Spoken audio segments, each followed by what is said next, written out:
Hello everyone, स्वागत छ हजुरलाई सबैलाई मेरो यो नयाँ ब्लगमा। आजको ब्लग चाहिँ खेततिरको हो। आज हामीहरू चाहिँ खेतमा आथ्यौँ गहुँ काट्ने भनेर। बिहान म, बुवा, दाइ अनि भाउजू हामी चारजना भएर आथ्यौँ। वर्षा चाहिँ आज आउन पाइन खेतमा।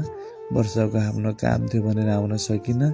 खेतमा आइसकेपछि यसो मैले राम्रोसित देखाउन लाएँ हाम्रो खेततिरको।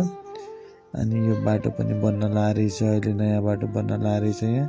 अनि बुवा दाइ भाउजूले काट्न सुरु गरिसक्नु भएको थियो। अनि म पनि अब कसेर काट्न सुरु गरिहालेँ। कति ढिलो गर्ने त, ढिलो भयो आफूलाई हो भनेर मैले पनि छिटो छिटो गहुँ काट्न सुरु गरिसकेँ।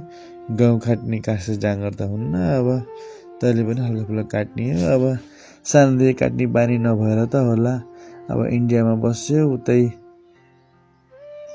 भएर पनि अब खेती गर्ने खासियत त हुन, तर आफ्नो खेतीलाई कति गर्ने भनेर अब काट्नै पर्यो। अनि बुवाले छिटो काटिरहनु भएको थियो, दाइले पनि काट्दै नाच्दै। अनि भ्लगिङमा म पनि साँझ आउनु पर्यो भनिरहनु भएको थियो। ठिक छ, हजुर पनि आउनुहुन्छ, सबै आउनुहुन्छ मेरो यो ब्लगमा भनिरहेको थिएँ। अनि यसो गहुँ काट्ने भनेर 2-4 जनालाई पनि बोलाएको थियौँ। अनि घरका बाहेकहरू 3-4 जनालाई बोलाएको थियौँ। उहाँहरूलाई पनि यस्तो ब्लगमा ल्याउनु पर्यो भनेर ब्लगिङ गर्न लाएँ। अनि दाइ अझै पनि नाचिरहनु भएको थियो। अनि नाच्दा नाच्दै अनि त्यहाँबाट बोले ढिलो नगर है, छिटो काट भन्दै हुनुहुन्थ्यो। अब छिटो काट्न लायौँ। अनि त्यहाँबाट भाउजूले पक्नुहोस् ब्लग बनाउनुहोस् त, पक्नुहोस् भन्दै हुनुहुन्थ्यो। अनि एकछिनका फेरि हामीहरू गहुँ काट्दा काट्दा गहुँ खर्रिएर गहुँ बान्नै मिलाएको थिएन कि मुठा। अनि बुवाले फेरि यसो पराल लिएर आएर पराललाई भिजाएर त्यो भिजाएको परालबाट हामीले मुठा बान्न लानु भयो। अनि बाबु चाहिँ यहीँ दिदी आउनु भएको थियो, यहाँ दिदी हुनुहुन्छ, दिदीको छोरा हुनुहुन्छ।